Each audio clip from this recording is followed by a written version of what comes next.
Bab 1019. Jangan bicara omong kosong, cepat pukul aku. Klan kuno pembantai. Di dalam gua, Mileye terdiam. Dia awalnya mengira pelindung Tao yang menyerangnya. Dia tidak menyangka itu bukan pelindung Tao, tapi klan kuno pembantai. Mileye menggelengkan kepalanya dan tersenyum, lebih baik bantai mereka semua. Jika kamu tidak memukuli ular sampai mati, akan ada masalah di masa depan. Lisa memandang Mileye, apakah kamu menyesalinya? Mileye tertawa dan berkata, aku sedikit menyesalinya. Lisa berjalan di depan Mileye, Mileye, klan kuno pembantai tidak punya dendam serius padamu, tapi kamu membawa koin itu untuk memaksa mati master tertinggi klan kuno pembantai, kamu tidak biasa. Mileye menggelengkan kepalanya dan tersenyum, kamu harus tahu jelas, klan kuno pembantai yang mengincar temanku dulu, bukan aku Mileye yang berinisiatif memprovokasi kalian, mengerti? Ekspresi Lisa berangsur-angsur menjadi ganas, tapi temanmu masih hidup dan sehat. Tapi semua master tertinggi klan kuno pembantai mati. Mileye tertawa dan berkata, jika temanku dan aku tidak cukup kuat, kami yang akan mati.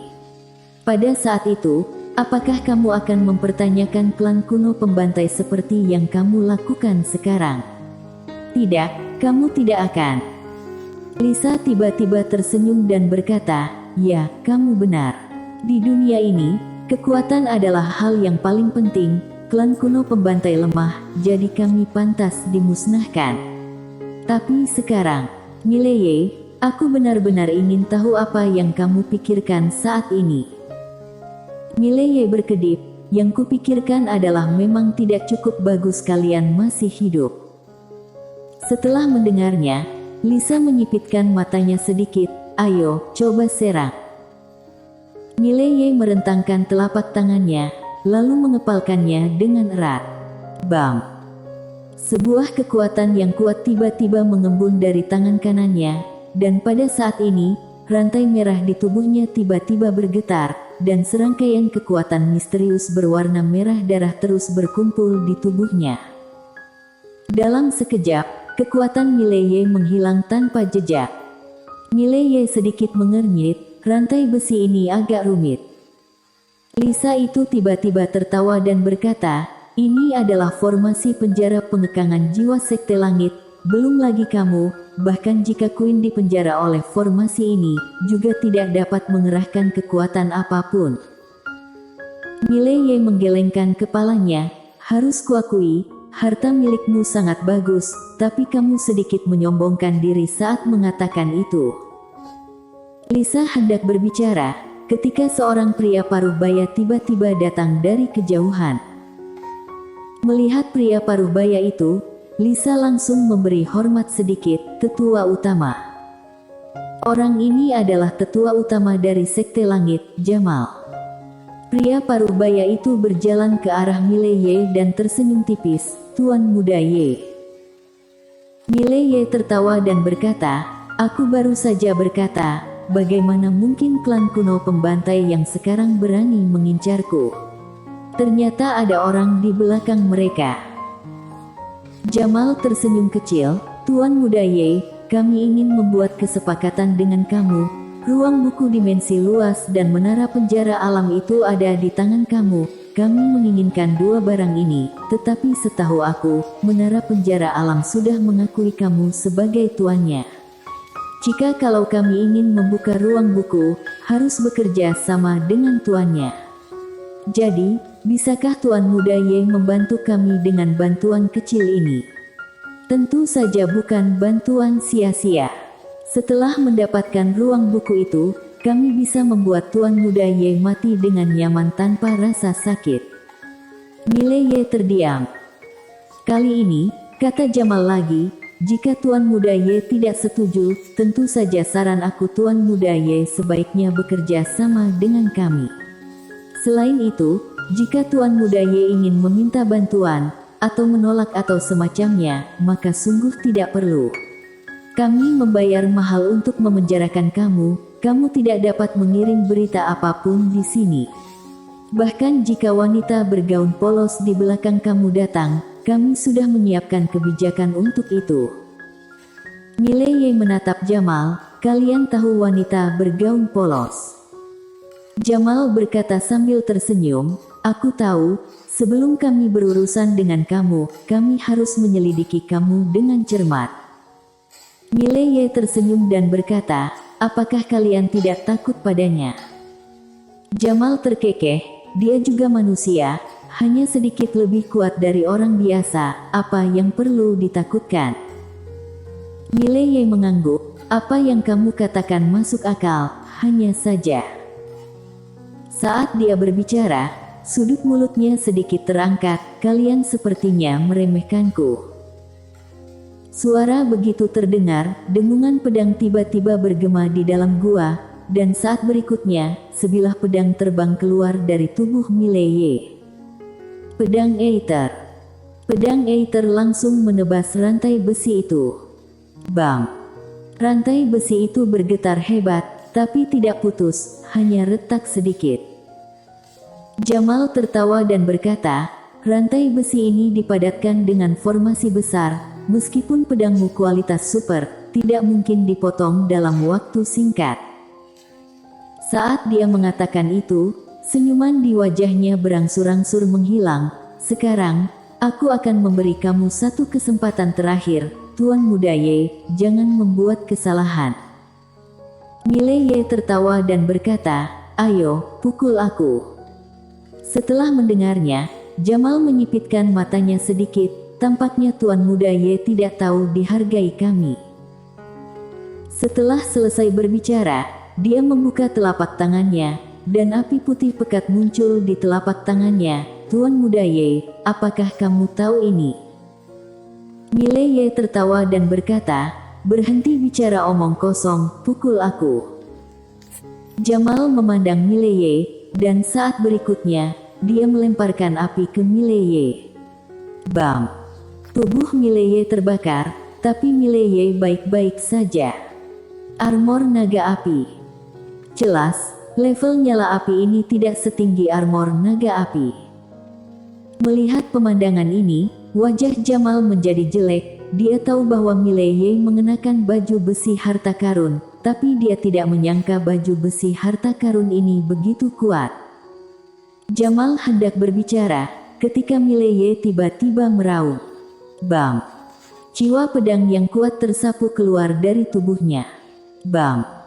4 rantai besi di sekelilingnya langsung hancur, dan pada saat ini, dengan gerakan tangan kanannya, pedang Aether jatuh ke tangannya, lalu menebas dirinya sendiri. Bam! Dengan potongan ini, rantai besi itu menghilang tanpa jejak. Melihat pemandangan ini, wajah Jamal berubah drastis, dan dia hendak bergerak, tetapi pada saat ini, sinar pedang melintas di lapangan. Sayap iblis. Kecepatan ini sangat cepat sehingga Jamal terpotong dengan kepalanya oleh pedang ini sebelum dia sempat bereaksi. Melihat adegan ini, wajah Lisa berubah drastis. Dia hendak bergerak ketika pedang Mileye tiba-tiba menyentuh tenggorokannya. Lisa membeku di tempat. Dia menatap Mileye dan hendak berbicara. Ye tiba-tiba menusuk ke depan dengan pedangnya. Jelek. Pedang ini langsung menusuk tenggorokan Lisa. Mata Lisa membelalak, dan pada saat ini, Mileye menebas dengan pedangnya, dan kepala Lisa langsung terpenggal. Baik hati. Dia tidak pernah berbelas kasih kepada musuh-musuhnya. Tetua berjubah hitam yang tersisa hendak melarikan diri, tetapi mereka tidak secepat pedang Mileye, dan dalam beberapa tarikan napas, hanya Mileye yang tersisa di lapangan. Mileye perlahan menutup matanya, lain kali aku tidak akan menunjukkan belas kasihan sedikit pun. Jelas keputusan yang salah untuk mengampuni klan kuno pembantai. Mileye melirik beberapa orang di lapangan, lalu berbalik dan pergi. Dia tidak mengumpulkan harta orang-orang ini, karena mereka semua adalah sampah. Dia tidak menyukai mereka. Kota tanpa batas. Pada hari ini, seorang pria bercadar tiba-tiba datang ke klan kuno pembantai, dan ketika pria bercadar ini pergi, semua master di atas alam hidup mati dari klan kuno pembantai meninggal. Kepala para master ini ditempatkan di aula utama klan kuno pembantai. Untuk sesaat, seluruh master kota tanpa batas terkejut. Siapa yang melakukannya? Semua berpikir. Pegadaian Tiandao. Di Pegadaian, Queen sedang tidur di konter, ketika seorang pria bercadar muncul di depan pintu, dan pria bercadar memberi Queen sedikit membungkuk. Terlalu mudah, ini bukan pembayaran hutang budi, jika Nona di masa depan ada perlu, beritahu saja. Setelah berbicara, dia diam-diam menghilang. Di dalam Pegadaian, Queen masih tertidur lelap. Setelah Mileye meninggalkan gua, dia melihat sekeliling dan berbalik untuk pergi. Mileye terus berjalan ke kanan. Setelah berjalan untuk waktu yang tidak diketahui, dia sampai di reruntuhan yang bobrok. Di antara reruntuhan, dia melihat beberapa kaki patung yang patah. Mileye berjalan ke reruntuhan. Dia baru saja masuk, sebuah suara tiba-tiba terdengar dari reruntuhan. Hah. Setelah mendengarnya, Mileye berhenti. Dia mendongak dan melihat tidak jauh. Dia tidak bisa merasakan aura apapun. Mileye melihat sekeliling. Senior. Tidak ada tanggapan. Mileye ragu-ragu sejenak, lalu berjalan, dan setelah beberapa saat, dia sampai di patung yang rusak. Hanya tersisa kepala patung itu. Mileye melihat ke kepalanya, dan berkata, "Senior." Di kepala itu, sebuah suara datang, "Kamu memiliki aura iblis di tubuhmu." Aura iblis. Setelah mendengarnya, ekspresi Mileye berubah menjadi serius, sepertinya orang yang berada di depan kepalanya seharusnya adalah roh dewa. Mileye tersenyum dan berkata, "Senior, ini bukan lagi zaman kuno." Roh dewa itu diam. Mileye berkata lagi, "Senior, apakah kamu memiliki warisan?" Nine tiba-tiba berkata, "Bisakah kamu lebih pendiam?" Mileye berkata dengan tegas, "Untuk apa? Lebih baik lugas." Nine berkata, "Ketebalan mukamu lebih kuat dari pedang wanita bergaun polos." Mileye. Pada saat itu, roh dewa itu tiba-tiba berkata, "Kamu memiliki aura iblis di tubuhmu. Manusia, apakah kamu pernah berhubungan dengan iblis?"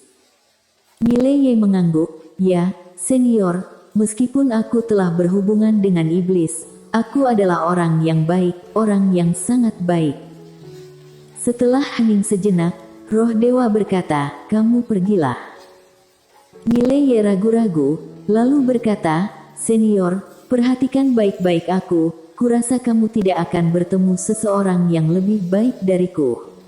Jika kamu memiliki harta atau warisan, menurutku aku adalah pilihan terbaik." 9. Roh dewa berkata, "Manusia, aku tidak punya warisan, dan aku tidak punya harta. Aku tidak cocok untuk kamu, kamu bisa pergi ke tempat lain untuk melihat." Mileye berkata dengan serius, "Senior, aku pikir kamu benar-benar dapat memikirkannya kembali. Aku benar-benar orang yang baik. Jika kamu mewariskan harta dan warisan kepada aku akan dapat membuatnya bersinar dan menjayakan kembali klan roh dewa." Roh dewa itu diam. Mileye hendak berbicara, ketika roh dewa tiba-tiba berkata, "Manusia, aku sudah mengatakannya terus terang. Aku tidak ingin menyampaikan warisan kepada kamu, kamu jangan mempersulit aku." Mileye berkata dengan serius, "Senior, lihat aku lebih teliti, lalu pikirkanlah. Jika kamu melewatkanku, kamu akan menyesalinya." Roh dewa itu diam. Setelah beberapa saat, roh dewa tiba-tiba berkata, "Kamu sepertinya sangat baik."